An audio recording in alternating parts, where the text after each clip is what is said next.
So hey, welcome back to our Living Well seminars. We're really excited to be able to continue these. We're going to do them once a month. There's just lots of going on, and so we just want to help people the best we can, give them some good counsel, some talking points, some good things that we can maybe help one another with. And today I have my good friend Tim Mayfield, who is a financial consultant and also a really active member here at the church. And so we're thankful for you, Tim, and for your willingness to be able to be interviewed.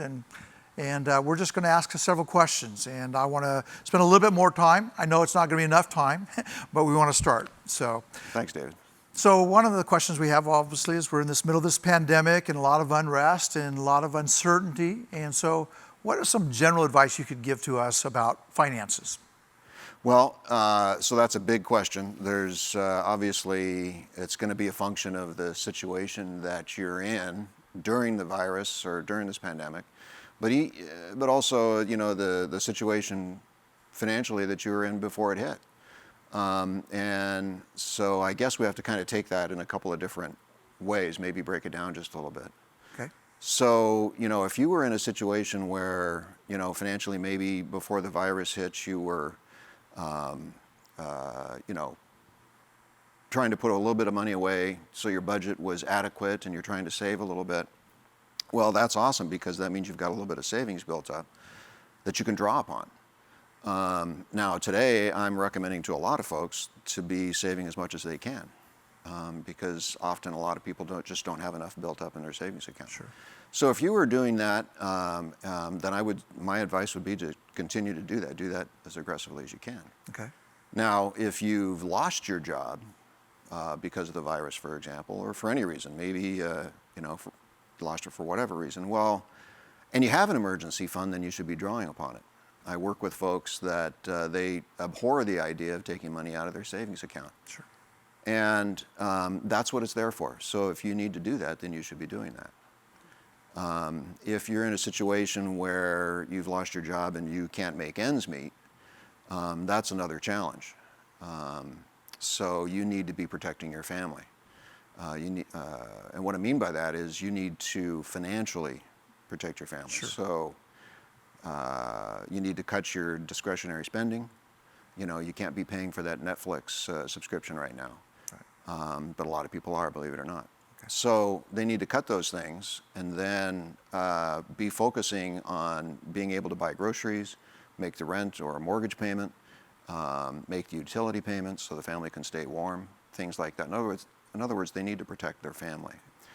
And the reason I say that, the reason that's important is because often I see somebody, maybe they've got some creditors and they're calling.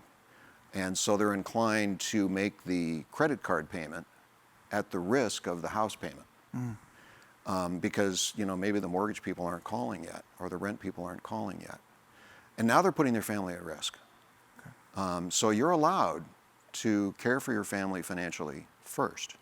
And so my guidance would be, let's meet those needs first and then put some strategies together for the other. So on worst case scenario, I'm in a financial crisis, and what do I do with those debts that I have to pay? So if I pare my budget back, cut out the discretionary spending, and I've got a little bit left over in my budget, maybe $100, let's say, and I'm looking at this $100 and trying to figure out how am I going to pay off these 3 credit cards. Well, we know that $100 isn't going to meet the minimum payment. So the question becomes, well, what do I do? How do I keep my creditors at bay? Right. Well, a good strategy would be to figure out, okay, if I've got these 3 creditors, and let's say I owe $10,000 in balance across all 3 creditors. In other words, I owe $10,000. Sure. And let's say I owe $5,000 to one creditor and maybe $4,000 to a second creditor and $1,000 to the third creditor. Then what I'm going to do is I'm going to take that $100 and I'm going to divide it according to the amount I owe across those 3 creditors. So the $5,000 balance card is going to receive 50%, half of the $100. So they're going to receive $50. And the $4,000 balance is going to receive $40, and the $1,000 balance will receive $10.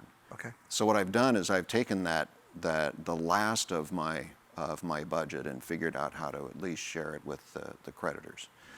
Now, if the creditors are calling me all the time and they're demanding certain things and I don't have those certain things, how do I handle this so creditors are actually calling me? Yeah, okay, so that's a tough situation. I've pared my budget back. I've taken out all of the discretionary spending, and I'm meeting my family's needs, but I cannot pay my creditors. I don't have any leftover money. That's a tough situation. As a Christian, I'm advising folks they need to be praying, and they need to be praying hard. But they can't stop at the prayer. They also need to be acting. And sometimes they don't. That's unfortunate, but I'm very adamant they need to act as well. So when they can't pay their creditors, there's other resources. They need to figure out how to cut the budget further, right? Okay. So find some other resources. NCC, for example, does a community kitchen once a week.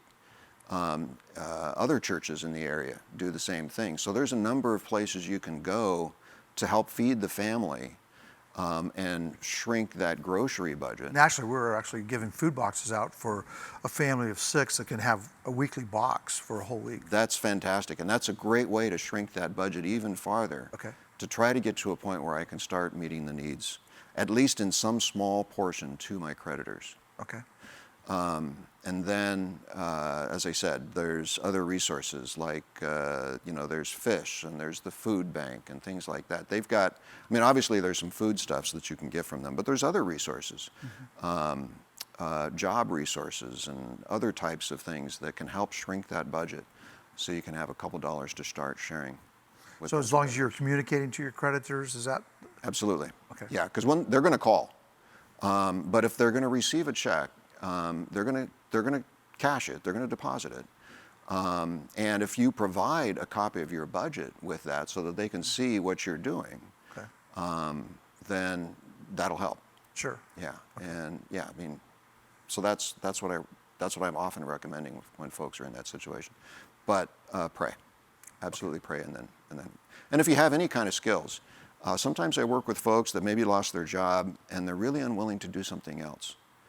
But if it's about protecting the family, it shouldn't matter. If you've got some skills, find work. There is work to be found. I have a number of clients who have lost jobs because of the virus. But they're working today, maybe not in the industry or the job that they would prefer, but they're providing for their family. And that's important. And I've also heard you say before, we might have some material assets that this is the time to sell some of those. Yeah, stuff, right? absolutely. Yeah, there's always something that you can sell. Take a look in the garage. If it's anything like mine, there's some stuff in the corner. Yeah, there's always stuff that you can sell. Okay. Yeah, it's great. And there's lots of tools to do that. There's the Facebook Marketplace and there's Craigslist. There's a whole number of places you can go to do that. Your whole garage sales. Or Yeah, absolutely. Okay. So if I'm not in a crisis, I'm a Christian, what's the Bible talk about from your perspective on finances and money? So the Bible has a lot to say about managing your finances. There's some fantastic foundational principles. Jesus talked about money a lot. So when I'm talking with folks, I like the acrostic SAGE, like sage advice. You can remember if you think sage advice. So the S would be save. The A would be avoid debt. The G is give, and the E is earn. We're made to be earners. We're made to work, right? Adam and Eve, they had to work in the garden, right? Right. So what I see when somebody is struggling with money, one of those 4 items is usually out of balance. Okay. Either it's an earning problem or it's a debt problem. There's something, they're out of balance. Okay. But you take them in reverse order. We're supposed to earn, we're supposed to give, we're supposed to avoid debt. Doesn't mean, the Bible doesn't say that you can't use debt, but it does say that it's not smart. Right. Okay, so it's dumb if you're using a lot of debt. And S is save. So we're supposed to save, we're supposed to invest. When it comes to giving, the Bible, we've all heard it, we're supposed to be cheerful givers. We're supposed to be tithing. We're supposed to be helping our brothers beyond our tithe. So we're meant to be givers. As I said, we're meant to earn. Avoid debt. The Bible says that you're a slave to the lender if you're a borrower. the way I look at it is I'm made in His image. And if God had the attitude toward me that He was going to loan to me as opposed to give to me, I don't think I would like that very much. Right. I like the relationship I have with Him. Well, if He made me in His image, why would I want to borrow or be a lender? Right. Okay. Doesn't make sense. So yeah, so the Bible has a tremendous amount to say. Okay. And if you just remember sage, that's great. Keep those things in balance. We'll try to put that up at the very end of the message here. The other question, you've talked a lot about budget. I've heard that word several times in that. So if I haven't any experience with budgets, or I need to figure out a budget, or I maybe need to look at my budget again, what kind of advice do you give for that? So I help a lot of folks get really good at managing their budgets. I love doing that. Budgeting is not rocket science. Okay. It's just arithmetic, so it's not necessarily hard from a math standpoint, but it's really hard. And the reason it's hard, particularly for a couple, is because it requires really good communication. It requires goals, and it requires being organized. And usually when somebody is struggling with a budget, it's one of those challenges because the arithmetic isn't hard. So what I help folks do, what I encourage folks to do is to organize, is to keep your budget on a piece of paper, one piece of paper. One piece of paper? One piece of paper, okay. Yeah. The reason for that is usually when I sit down with folks that are struggling with their budget, one person in the couple, could be the guy or the gal, they've got a pretty fancy spreadsheet. It's got multiple tabs, it's got lots of formulas and colors. And usually when that happens, one of them just loves it. He geeks out on it. Right. And the other can't stand it and doesn't want anything to do with it. And of course, when that happens, you can't have good communication. Right. So what I found is if you're doing it with a pencil, and yes, I know it's a lot more tedious because I love spreadsheets. Right. Way more tedious with a pencil than it is with a spreadsheet. If you do it on a piece of paper with a pencil, the two heads come together and suddenly you have teamwork. You have really good communication. It's not easy, and it takes a few months to get good at it, but if you're willing to do that kind of effort, it makes a world of difference. How do you find out if a budget's a good budget? So that's a tough question. Usually, if somebody, even if they're talking about it, they can still struggle. And when I'm helping folks, the light usually goes on when we talk about sinking funds. Okay. Okay, so a sinking fund is essentially I'm sinking money away for something.